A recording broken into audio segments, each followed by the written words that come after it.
Nako, ipatabi muna kay nanay at tatay ang inyong napamaskuhan. Huwag kayong mag-alala. Safe na safe po yan sa inyong mga magulang. Feel the love on Love on the Rocks with DJ John. DJ John. You're watching to your online radio at home. This is my one home radio where you will never be alone. At home ka dito together with your friendly DJ John, the romantic rascal who always rocks for love. And not just for love, but also for life and love. Share your success stories and lesson you've learned in life. Share that with us and also your laughter and the reason behind your sweet smile. Siyempre, pwede po yan lahat dito sa ating program, Love on the Rocks. Welcome po sa inyong lahat dito sa ating program. Kumusta po kayong lahat dyan? I hope you're all doing okay. Sa mga nanonood sa kanilang tahanan, anuman po ang inyong mga ginagawa dyan, hello po sa inyong lahat. Sa lahat ng viewers natin, kahit saan mang lugar kayo naroroon, sa mga opisina, sa paaralan, sa mga sasakyan, sa tindahan, sa kabutiran all over Quezon Province, all over the Philippines and other countries who listen to us. Good morning to everyone. So today is Sunday, December 28, 2025. Still Merry Christmas and advance Happy New Year. And syempre, nakapamasko na ba ang lahat? Naku, ang mga bata natin, nakapamasko na kaya sa kanilang mga ninong at ninang? At nasaan na ang inyong mga ninong at ninang?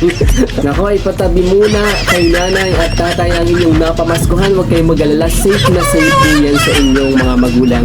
Sabi rin ngayong December ay huwag kayong mag-compute ng inyong mga ginastos dahil masisira lang ang buhay mo. Kay to Sir Rodel Ginamira, hindi po talaga ako sir nagko-compute ngayong December. Hi also to Ma'am Princess Almodel Tipo, sirang-sira na daw ang budget ni ma'am. Naku, magiging maayos din ma'am ang lahat. Siyempre ngayong Pasko at bagong taon ay panahon ng pag-ibig, pasasalamat at pag-asa na sana'y bumalik ang aking mga nagastos sa darating na 2026. Siyempre babalik lahat yan as more blessings to us sa lahat ng nagbibigay. Ako ang tanging may ibibigay ko lang sa inyo ay ang aking puso at ang aking mga payo. Wala tayo masyadong pera, kabaitan lang ang meron ako. Siyempre tuwing Pasko pinapaalala rin sa atin ang pagbibigayan at pagiging kasama ng ating mga pamilya or mga mahal sa buhay. Ito ang oras para magnilay sa mga biyayang natanggap at magbahagi ng kabutihan sa kapwa gaano man ito kaliit.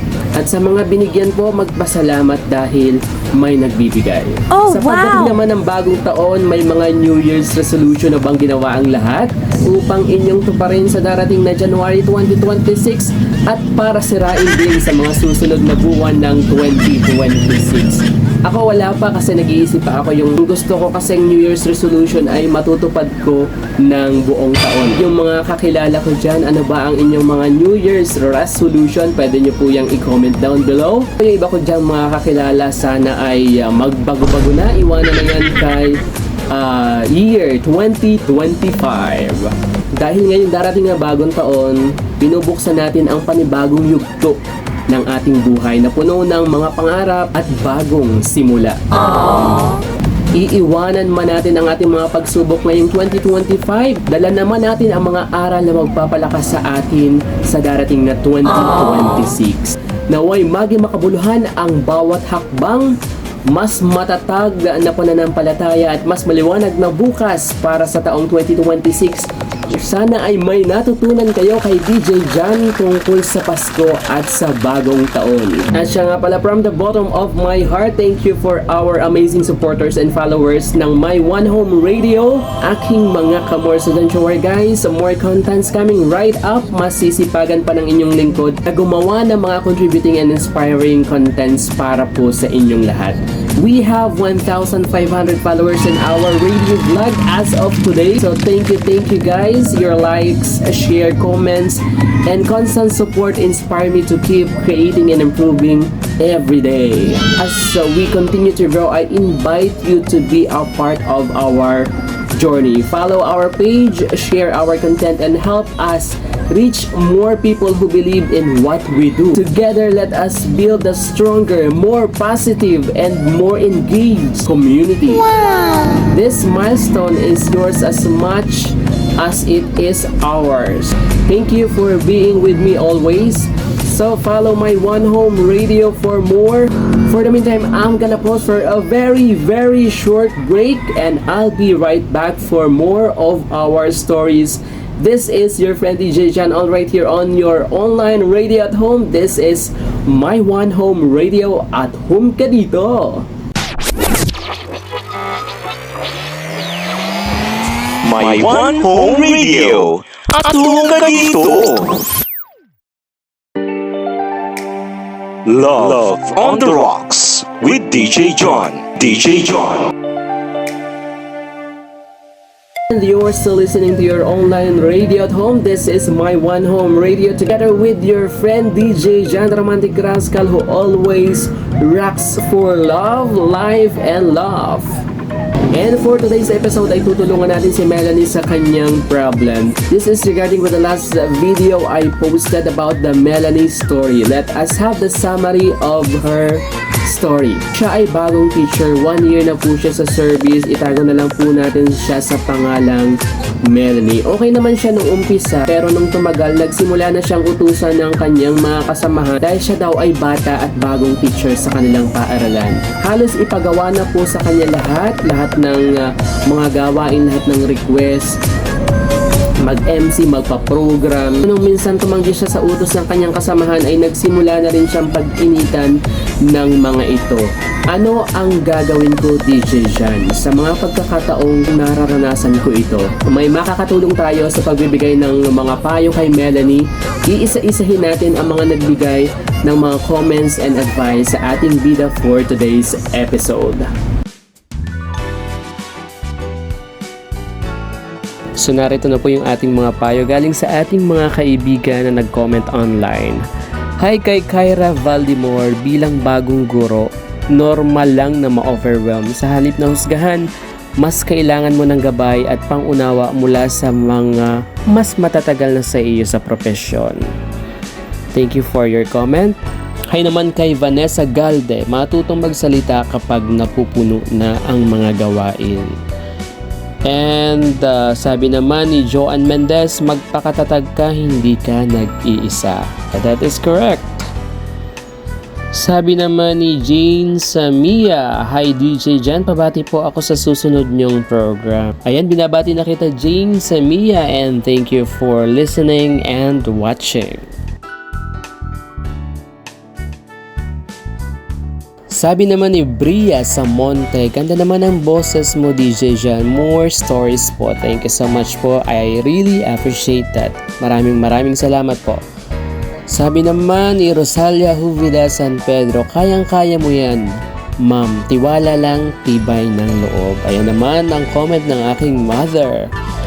Hi kay Ayil San, nice one Sir Jan, thank you so much din po. Nice one, sabi naman ni Angelica Manguban. Ito naman ang sabi ni Sofia Valdera, ang pagiging guro ay teamwork. Kung may pagkukulang ang isa, mas mainam ang pag-uusap kaysa paninisi o pangmamaliit. That is right. Sabi naman ni Jasmine Agoncillo, sa halip na pag-initan, sana ay tulungan ang bagong guro na ayusin ang oras at gawain. Lahat naman ay dumaan sa pagiging paguhan. Yes po ma'am, thank you so much. Sabi naman ni Mika Rojas, hindi sukatan ng pagiging mabuting guro ang isang pagkakamali. Tao ka rin, napapagod at may hangganan. Mahalaga ang komunikasyon at pagpapaliwanag ng sitwasyon mo. At yun po yung ating mga comment dun sa ating last video na pinost nung nakaraan. At syempre, may isa tayong espesyal na payo. Galing naman yan sa isa sa mga guro ng Nabangka Elementary School. Hi kay Ma'am Maylene Pilarica, napakasipag at napaka-dedicated din guro katulad ng ibang mga teachers dyan sa Nabangka Elementary School. Hi to all of you guys. Hello din kay Ma'am Lisa. Maraming salamat. Binabati ko rin syempre ang mga guro at kawani dyan sa Gregorio M. Mendoza Elementary School. Napakasisipag din at dedicated sa kanilang trabaho. Halos sa school na tumira. Maraming salamat po.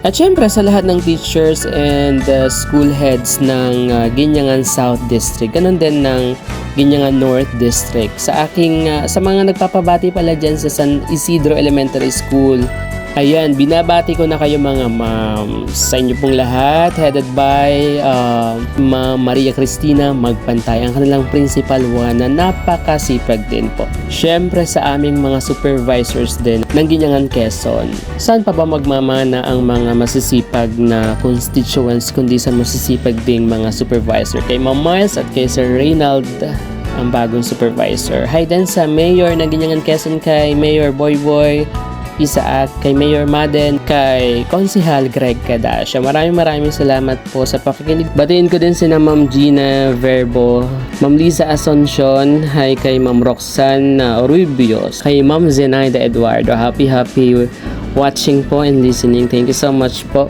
Hi kay Tunyeng, hi kay Sir Darwin Villaflor. Happy listening po. Para sa special nating nagpayo for today's episode, maraming salamat kay Ma'am Maylene Magnaye Pelarca. Thank you so much po for this advice. Sabi ni Ma'am Maylene, totoong nakakapagod at nakaka-stress kapag overload ka sa work dahil iisa lang naman ang katawan natin. Tapos hindi lang naman ang pagiging guro ang ating role. Marami pang iba, lalo na kung madami kang coordinatorship. Then marami ka pang pupils. Tapos sasabihan ka pa ng negative words. Masakit naman talaga yon kung ganun ang iyong maririnig. Mas mabuti pa rin naman sa ating Ma'am Maylene na tingnan mo ang positive side. Think positive na ang lahat ng iyan ay challenge lang sa atin. Kung gaano tayo katatag at kung gaano mo kamahal ang iyong profesyon. Mag-pray ka palagi because with God, nothing is impossible. Hindi yan ibibigay sa atin ni Lord kung hindi naman natin kakayanin. Ibig sabihin, magtiwala tayo sa ating kakayanan para tayo ay mag-grow.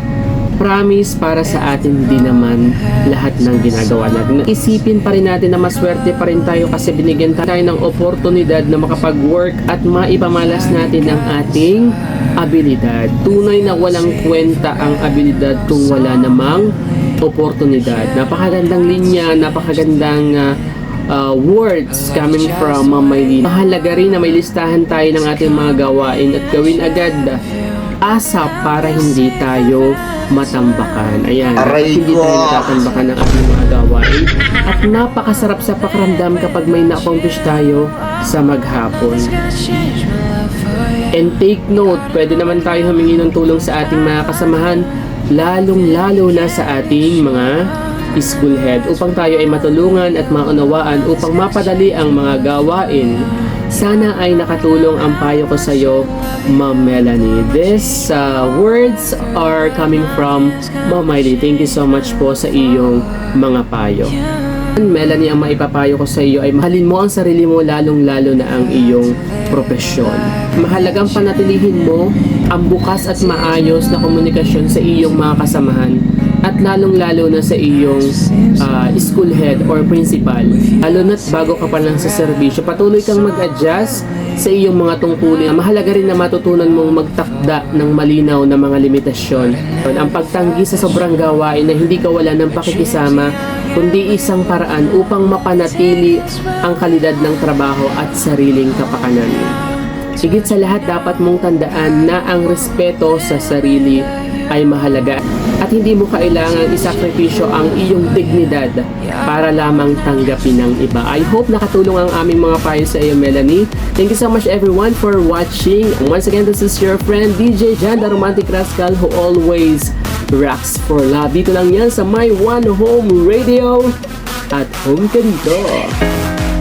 My One Home Radio. One Home Radio. My One Home Radio. At home ka dito. At home. At home ka dito. At home ka dito. My One Home Radio.